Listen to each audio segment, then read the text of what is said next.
hemos experimentado que Dios es real y por eso hemos querido hacer este programa, para que todos accedamos a la realidad de Dios. Y para poder acceder a ese Dios sencillo y cercano es fundamental relacionarnos con el Espíritu Santo. Le doy la bienvenida. Pablo, siempre nos acompañas dándonos esas luces a la luz, valga la redundancia, de la palabra de Dios. Y hoy nos sigue acompañando en nuestro especial del Espíritu Santo, Andrés Lorenzo, quien ha conocido a Dios hace más de 25 años, siempre has tenido una relación muy profunda con Él.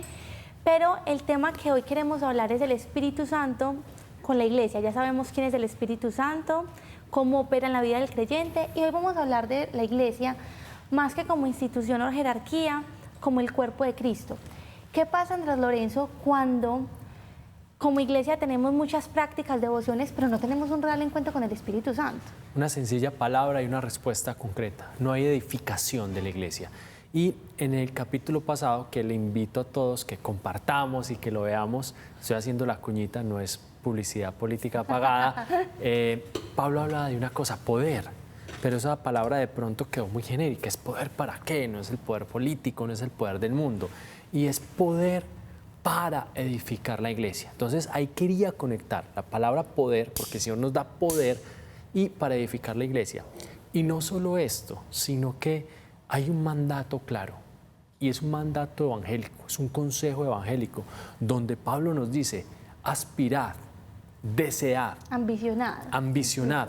Son otras traducciones, pero obviamente es un imperativo de desear esos dones y esos carismas del Espíritu para que la iglesia pueda ser edificada. ¿Y qué significa edificar la iglesia? Significa consolarla. Significa manifestar el reino de Cristo aquí en la tierra. Significa realmente visualizar la gloria futura, porque al final del día la edificación de la iglesia es decirle a la iglesia, señores, estamos en un valle de lágrimas, sí, estamos en el desierto en un proceso de peregrinación, pero va a llegar la tierra prometida. Entonces el Espíritu Santo nos trae ese pan del cielo y nos los trae en medio del desierto. Porque el Señor nos dice, si yo les doy pan del desierto, crean que algún día va a haber pan. Si el Espíritu Santo edifica la iglesia a través del don de sanación, no es para que la gente quede sana forever, es para que sepamos que si Dios es capaz de sanarme hoy, que si Dios es capaz de resucitar muertos hoy, o lo que le ha pasado a Pablo de que las piernas crecen o que las espaldas se configuran, es para entender que esa pedacito de la gloria futura, eso está incluso en la novela de Espíritu Santo, la prenda de la gloria futura, se va a hacer real. Dios me dice real aquí, y algún día, cuando yo llegue, cuando se haga ese Maranatá y por lo que oramos todos los días, venga tu reino, ¿cierto? Hágase tu voluntad en la tierra como en el cielo. Cuando venga ese reino del Señor, sepamos que Él es fiel a cumplir ese compromiso y ese reino de Dios que ya se está manifestando aquí. Entonces, si no hay Espíritu Santo, no hay manifestación del reino. Así de sencillo. ¿Cuáles son los peligros, Pablo, de vivir como iglesia a punta de fórmulas y de maneras cuando hay una experiencia sustancial del Espíritu? El peligro es que no haya iglesia. Simplemente, sin la acción del Espíritu Santo, no existe la iglesia. El Espíritu Santo es quien continúa la obra de Cristo en la tierra. Y es quien, el que perpetúa, el que esa sangre de Cristo y la obra en la cruz se haga eficaz para todos. Y lo hace de muchas formas. Una es dándonos poder, otra es dándonos guía, pero a la iglesia como tal es a la que el Espíritu Santo va llevando. Andrés lo decía, por ese peregrinaje. ¿Por qué peregrinaje? Porque no somos de este mundo. Cuando uno es un peregrino es porque está habitando en un lugar que no es el propio, no es su propio hábitat. Y el Espíritu Santo es quien nos va llevando a esa consumación de la fe. Y añado algo que no quiero dejar pasar por alto, y es precisamente el tema de el fragmento de cielo que es el que nos da el Espíritu Santo. El apóstol Pablo dice que el Espíritu Santo dentro del creyente es prenda. ¿Qué es una prenda? Es una garantía. Cuando nosotros recibimos el Espíritu Santo estamos experimentando, ¿por qué no decirlo así?, un fragmento de la gloria futura, es decir, un pedazo de cielo, más coloquialmente hablando, en la tierra. Cuando yo tuve mi experiencia con el Espíritu Santo, cuando me acerqué en ese parque y lo pude experimentar en esa dimensión real, digamos sobrenatural, porque para mí era la tercera persona de la Trinidad, pero ahora es un amigo cuando Voy a lo hacer un experimenté allí. paréntesis, discúlpame la interrupción. Tú dices que conociste al Espíritu Santo en un parque. Para que conozcamos la historia en completa y todos estemos contextualizados, pueden conocer el testimonio de Pablo en YouTube, en el canal incluso de El Gran Desconocido. En YouTube ahí está testimonio Pablo Velázquez, para que todos estemos contextualizados y entiendan la experiencia que tuviste con el Espíritu Santo. Cierro paréntesis, perdón, pero creo que era necesario. Gracias, Manuela. Claro, ahí lo podemos ver. Y lo que venía diciendo es, seamos amigos del Espíritu Santo y vamos a hacer iglesia. El Espíritu Santo y la iglesia van de la mano. Yo quiero que Andrés nos cuente experiencia. Él estuvo en el seminario muchos años y lo que hemos hablado tantas veces, cómo se vive el Espíritu Santo, porque muchas veces he hablado con muchas personas y me dicen, Pablo, pues yo conozco del Espíritu Santo muy poco, pero llevo mucho tiempo en la fe. O yo soy creyente, pero llevo mucho tiempo en la fe y yo del Espíritu Santo no sé absolutamente nada. Y veo que ustedes hablan con esa felicidad, esa emoción del Espíritu Santo, pero ¿por qué no nos enseñan de eso? Le pasó a tu padre. Le pasó, él dice, es que a mí nunca me habían enseñado el Espíritu. Y vengo de una familia católica. Sí, ¿qué es lo que pasa, Andrés, con la iglesia?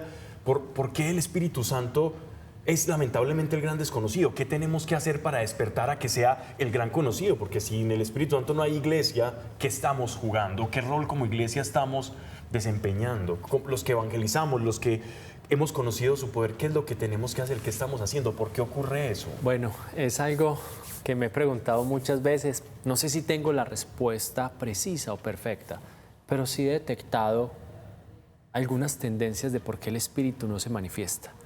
Lo primero, no lo pedimos.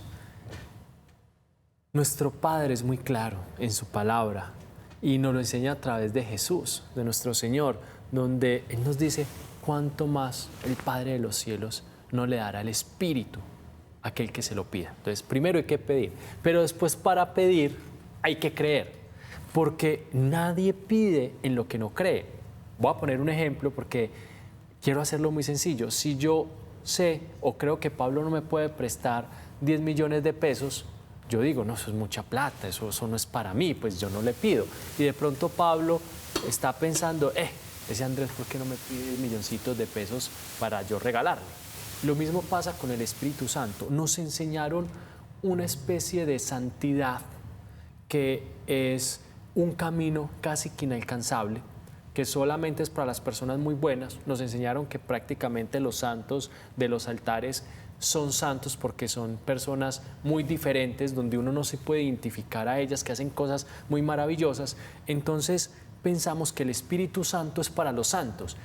Y lo que nos enseñó Jesús es que el Espíritu Santo es para las prostitutas y los publicanos, porque claramente las palabras del Señor es: las prostitutas y los publicanos os precederán en el reino de los cielos.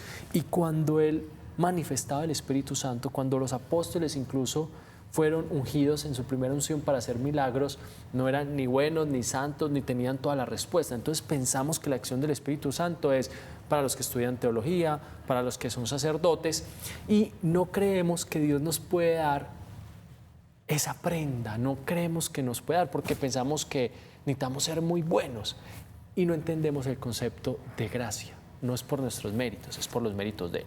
Entonces, al no confiar eso, no pensamos que todas las obras que hizo Jesús nosotros la podemos hacer a través del Espíritu. Y eso hace literalmente que la fe sea muerta. Entonces, tengamos un montón de personas arrodilladas orando. Hay que orar, hay que pedirle, pero no creemos que esas oraciones tengan fruto. No creemos verdaderamente que esas oraciones puedan curar bajo la acción del Espíritu Santo, que puedan sanar. Muchas veces pensamos que estamos solos en la evangelización y que el mundo está muy mal y la gente no cambia, pero no entendemos que no somos nosotros, que es Él el que da el fruto. Incluso dijiste algo que yo quería rescatar, y es que yo he llegado a la conclusión de que si como iglesia no experimentamos el Espíritu Santo y no predicamos el Espíritu Santo, es prácticamente una experiencia muerta y tú le decías, estamos muertos, porque el Espíritu es el que le da vida. Y a mí me pasó. Cuando yo conocí a Dios, que fue en un grupo en el que simplemente dábamos una charla, eran jóvenes, yo me asombré impresionante al llegar a ver gente como yo pensé que iba a haber un montón de personas mayores y eran pelados, peladas, hablando en mi mismo lenguaje. Y empecé a conocer sobre el Espíritu Santo y que Él podía operar a través de mí, a través del sacramento del bautizo. Entonces una amiga me dijo, tengo a mi abuela muy enferma de una rodilla, y yo le dije, vamos a orar. Yo escuché que si podíamos orar por los enfermos, algo iba a pasar. Fuimos y oramos por la abuela de mi amiga, y recuerdo que fue algo muy sencillo, y a esta mujer la rodilla le saltó, como si hubiera salido algo, o sea, le saltó, le brincó. Mi amiga y yo nos miramos impresionadas. Yo sentí mi mano como si estuviera en un fuego, era caliente. Y a partir de ese momento, esta mujer que se llamaba Mireya, ya está en la gloria del Señor, se sanó. Y yo dije, wow, esto es real. Y no depende de mí, depende de alguien más grande que yo. Y hasta el sol de hoy han pasado 10 años y yo he podido ver cómo personas se sanan de depresión, de pensamientos obsesores de, por ejemplo, soy feo, me quiero matar, no sirvo para nada. Tú vas, oras, ven, hagamos una oración, entreguémosle a Dios esto, y la persona descansa. He visto cómo personas se han sanado de problemas de tiroides, articulares, porque Manuela Velázquez sea muy buena, muy querida, en absoluto, no tiene nada que ver. Hace parte de lo que yo permito que el Espíritu opere en mí, por mi fe yo voy y oro. Y tú tienes una frase, y es que dices, que personas te dicen, es que yo no veo milagros, yo porque veo que la gente no se sana, y tú la pregunta que haces es, ok, ¿por cuántos enfermos tú has ido a orar? Así es. Entonces, el Espíritu Santo es ese combustible que como creyente tú sabes que aquí tengo la gasolina y vamos a actuar, y ahí es cuando como iglesia nos avivamos. Entonces yo creo que uno de los mayores peligros aquí es, vamos a vivir una fe muerta si no estamos de la mano del Espíritu, porque Él es la mano de Dios, Dios mismo aquí operando a través de nosotros, ¿o me equivoco? Así es, así es. De hecho, lo que decías, la experiencia que tuviste es una manifestación de un don del Espíritu Santo, un don del que poco se enseña, y es el don de sanidad o el don de milagros. Tú y yo hemos presenciado, con mi hermano, hemos experimentado ver columnas cómo se enderezan, huesos enderezarse frente a nuestros ojos bajo el poder del Espíritu Santo. Y de especial no tenemos nada. Dios está buscando personas que tengan disposición. El Espíritu trabaja con corazones dispuestos, no con personas que están esperando ser perfectas para que Él pueda operar a través de ellas. Ese es un error y es una mala interpretación de la gracia. La gracia bien es un favor que yo no merezco. No significa entonces que yo voy a tener una posición laxa frente al pecado. Porque si estoy caminando del Espíritu, Él dice que fue enviado.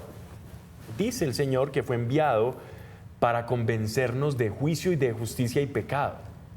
Así que si tú tienes una buena relación con el Espíritu Santo, ya tienes garantizado esa convicción y vas a experimentar ese poder. Y ese poder, en últimas, va a convencer al otro que Dios es real en ti. Eso le pasó a esta mujer, a tantos que hemos visto, que viendo el poder de Dios, pasando a través de alguien que no ostenta ninguna dignidad religiosa, política, de apariencia, puede hacer Dios algo maravilloso. Eso sí convence al perdido. Y voy a hacer acá también otra anotación.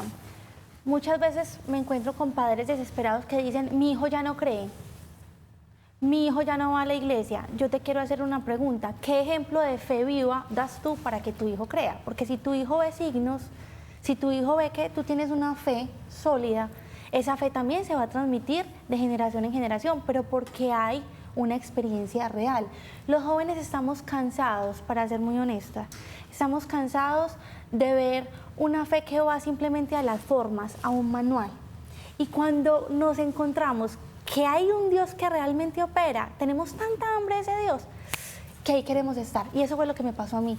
Yo vi que Dios era real y yo ya iba a la universidad y tenía profesores, unos académicos tesísimos, y decían, Dios no existe. Y yo por dentro me reía y decía, ¿cómo vas a decir que no existe si yo lo experimento? Manu, yo quiero decir algo porque es muy importante lo que estás diciendo y porque tenemos que ser lo suficientemente humildes, de verdadera humildad. Santa Teresa decía, humilitas veritas est. La humildad es la verdad y no podemos ser más que nuestro maestro. Si usted hoy va a hacer una clase de, no sé, preparar carne o preparar asados, usted tiene un maestro y el maestro saca la carne, amola los cuchillos, los pone, hay un procedimiento, una técnica y usted va y repite lo mismo y hace lo mismo. Porque si usted quiere aprender un maestro, tiene que hacer eso. Si usted hoy va a la universidad y usted está estudiando ingeniería y empiezan a enseñar cálculo, la operación, el procedimiento, usted va después a su casa y hace lo mismo. Si usted hoy va a reparar su carro, va donde el mecánico que le enseñe, usted sabe quién es el gurú y hace lo mismo. Y hoy pasa en el mundo que todo el mundo sigue coach, todo el mundo quiere influencers para saber cómo hacer las cosas. Hoy todos ven TikTok, ¿cierto? Para saber cómo comportarse, cómo bailar, cómo preparar. Eso está muy bien. Forjar su identidad. Formar su identidad. Pero cuando nosotros vemos cuál es el modelo con que evangelizó Jesús y qué fue lo que él hizo, que fue imponer las manos, sanar a los enfermos, resucitar a los muertos, nosotros en la evangelización no hacemos lo mismo y nos inventamos un montón de métodos de evangelización que ni los propios evangelizadores entienden. En algún momento me encontré con una persona, un sacerdote de iglesia, que tenía un montón de métodos para llegar a los jóvenes y nos dijo, venga, pero ¿ustedes qué hacen? Y nosotros le dijimos, no, nada, es que en mi parroquia no hay jóvenes, no hay ningún joven, solo tengo viejitos y son todas las señoras, a lo cual pues yo las amo profundamente, pero los jóvenes en esta parroquia se están perdiendo. ¿Y ustedes cómo llenan con 200? Y yo le dije, pues hacemos lo que el maestro hizo. ¿Y qué fue lo que hizo? Acoger a todo el mundo, orar por los que sufren y repetir el maestro, porque no somos más que él. Y la verdadera humildad no es decir yo no puedo, la verdadera humildad es decir yo soy una calamidad, yo no puedo nada, pero el maestro lo hizo. Él está conmigo, él está conmigo, yo voy y hago lo mismo. Dios actúa a pesar de mí. Así es. Dios eso es actúa lo que a pesar yo siempre de nosotros. pienso. Vamos a un corte y nos quedamos con eso. Dios actúa a pesar de mí.